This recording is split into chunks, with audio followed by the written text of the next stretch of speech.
पिछले एपिसोड में आपने देखा कि परमेश्वर ने किस प्रकार संपूर्ण सृष्टि की रचना की। उसने आकाश के पक्षी और जीव जंतु को बनाया और उसने पहले मनुष्य को मिट्टी से बनाया और उसके अंदर जीवन का सांस फूंका और परमेश्वर ने पहले मनुष्य का नाम आदम रखा।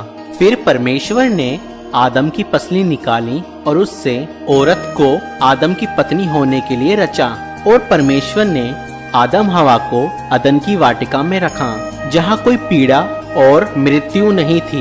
परमेश्वर ने आदम से कहा कि तुम हर एक पेड़ का फल खा सकते हो, केवल एक को छोड़कर। परंतु शैतान, जो दुष्ट आत्माओं का प्रधान है, उसने हवा को परीक्षा में डालने की कोशिश की और उसने वह फल तोड़ा और खाया और उसने अपने पति को भी दिया। उसी क्षण उनका संबंध परमेश्वर से टूट गया, क्योंकि परमेश्वर पवित्र है और उसकी आज्ञा तोड़ने वाले उसकी उपस्थिति में नहीं रह सकते। परंतु परमेश्वर बहुत दयालु है, उसने मनुष्यों से प्रेम करना नहीं छोड़ा। परमेश्वर ने मनुष्यों को अपनी संगति में वापस लाने का रास्ता पहले से ही तैयार कर रखा था। उसने भविष्यवक्ताओं पे प्रकट किया कि एक कुंवारी गर्भवती होगी और एक पुत्र जनेगी और उसका नाम यीशु होगा। परमेश्वर का वह पुत्र लोगों को उनके पापों से मुक्त करेगा। और परमेश्वर ने आज से करीब 2000 साल पहले जिब्राइल स्वर्गदूत को मरियम के पास भेजा। अब आगे देखिए। भयभीत ना हो मरियम, आप पर परमेश्वर का अनुग्रह हुआ है। आप गर्भवती होंगी और एक पुत्र उत्पन्न होंगे और आप उनका नाम यीशु रखना। ये कैसे हो सकता है? मैं तो कुंवारी हूँ। पवित्र आत्मा आप पर उतरेगा, इस कारण वो बालक परम प्रधान परमेश्वर के पुत्र कहलाएंगे तथा उनके राज्य का कभी अंत न होगा। नासरत नगर के सब लोग सुनो कि कैसर अगस्तुस की आज्ञा से गलील और यहूदिया प्रांत के सभी निवासियों की गिनती होगी। इसलिए सभी लोगों को अपने प्रांत में जाकर शीघ्र ही नाम दर्ज करवाना होगा।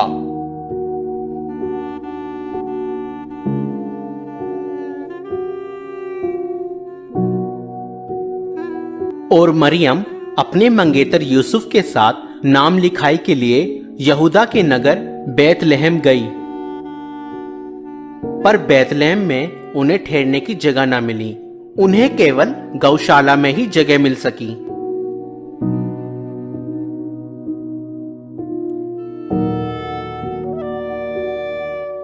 देश के उस भाग में कुछ चरवाहे रात के समय अपनी भेड़ों की देखभाल कर रहे थे।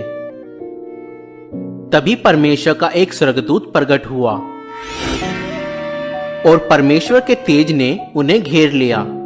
आज के दिन दाऊद के नगर में तुम्हारे लिए एक उद्धारकर्ता जन्मे हैं, अर्थात मसीह प्रभु।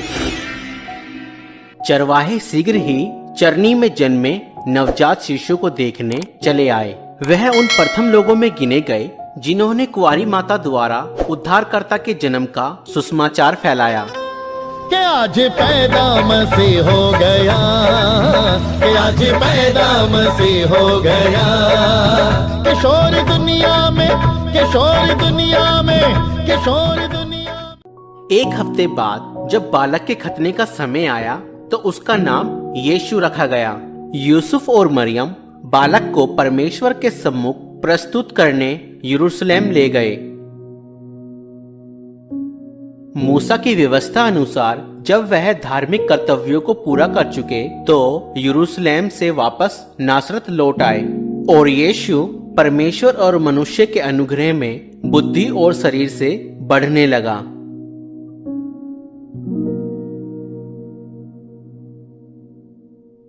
सम्राट तिब्रियुस के राज्य के 15वें वर्ष में पैंतुस पिलातुस यहूदिया का शासक था और हेरोदेस गलील का राजा था। हन्ना और कैफा महायाजक थे। रेगिस्तान में परमेश्वर का वचन यूहन्ना को प्राप्त हुआ और वह यरदन नदी के आसपास प्रदेशों में पापों की क्षमा तथा पश्चाताप के बपतिस्मे का प्रचार करने लगा। अपने पापों से पश्चाताप करो और बपतिस्मा लो तो परमेश्वर तुम्हारे पाप क्षमा करेगा, जैसे यशाया भविष्यवक्ता की पुस्तक में लिखा है कि रेगिस्तान में कोई पुकार रहा है, प्रभु के लिए मार्ग तैयार करो। प्रभु की यात्रा के लिए सीधा मार्ग बनाओ। हर एक घाटी अवश्य भरी जाए, हर एक पहाड़ और टीला समतल किया जाए। टेढ़े मार्ग सीधे करो और उबड़ खाबड़ मार्ग सपाट, और सारी मानव जाति परमेश्वर के उद्धार को देखेगी। हम क्या करें? हमें बताएं, हम क्या करें? बताएं, हम क्या करें? हमें बताएं, हम किस मार्ग पर जाएं? अगर किसी के पास 2 कमीजें हैं, वह एक उस मनुष्य को दें जिसके पास नहीं है, और जिसके पास भोजन है वह अवश्य बांटे। हे गुरु, हम चुंगी लेने वाले हैं, हम क्या करें? निर्धारित से अधिक चुंगी तुम मत लो, और हमें बताए हम क्या करें? किसी से भी जबरन धन मत लो, और ना किसी पर झूठा दोष लगाओ। अपनी कमाई में संतुष्ट रहो। हमें बताएं, क्या आप मसीह हैं? मैं तुम्हें पानी से बपतिस्मा देता हूं, परंतु एक और आ रहे हैं जो मुझसे सामर्थी हैं। मैं तो उसके जूतों के बंधन खोलने लायक भी नहीं। वह तुम्हें पवित्र आत्मा और आग से बपतिस्मा देगा। उसका सूप उसके हाथों में है, ताकि वह गेहूं को भूसी से अलग करके अपने खत्ते में रखे।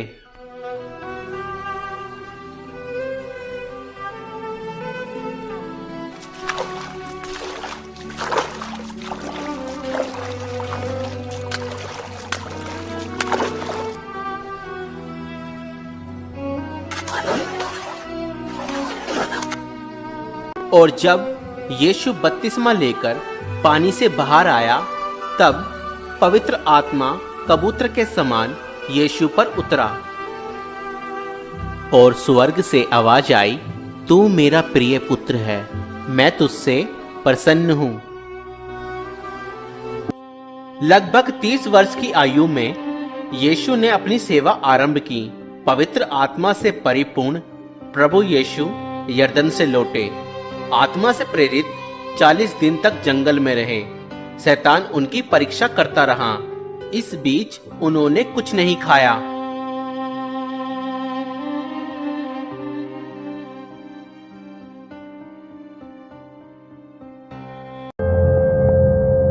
तब शैतान ने उससे कहा, यदि आप परमेश्वर के पुत्र हैं, तो इस पत्थर को रोटी बन जाने की आज्ञा दें।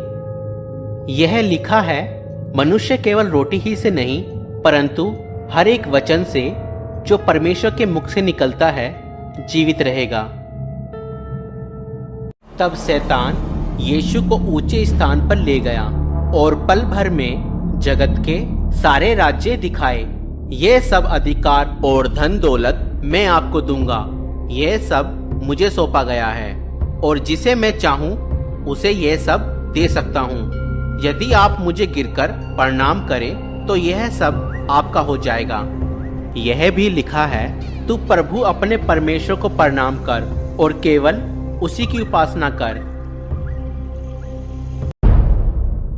फिर शैतान उन्हें यरूशलेम आराधनालय के छत पर ले गया।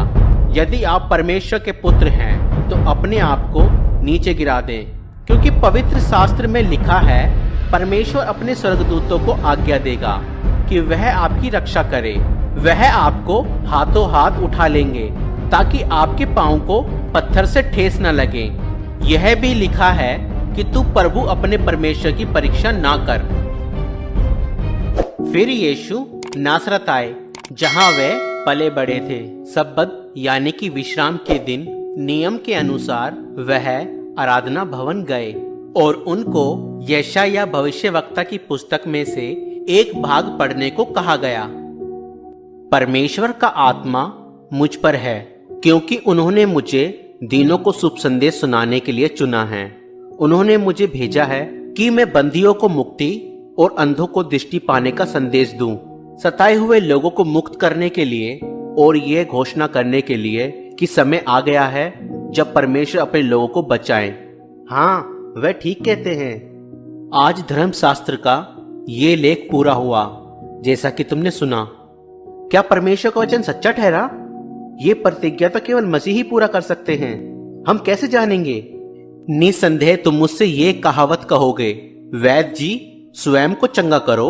मैं तुमसे कहता हूँ कोई भी भविष्यवक्ता अपने शहर में सम्मान नहीं पाता। इस प्रकार यीशु ने अपना परिचय परमेश्वर द्वारा अभिषिक्त संसार के उद्धारकर्ता के रूप में दिया, परंतु यहूदियों ने उसे मसीहा स्वीकार नहीं किया।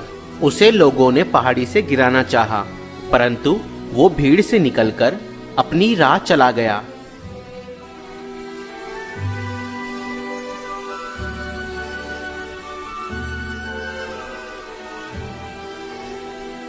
देखो देखो कोई आ रहा है, कैसा जलवा मसीह आ रहा है। देखो। तो दोस्तों, अगर आपको ये वीडियो पसंद आई तो इस वीडियो को लाइक करें। Thank you.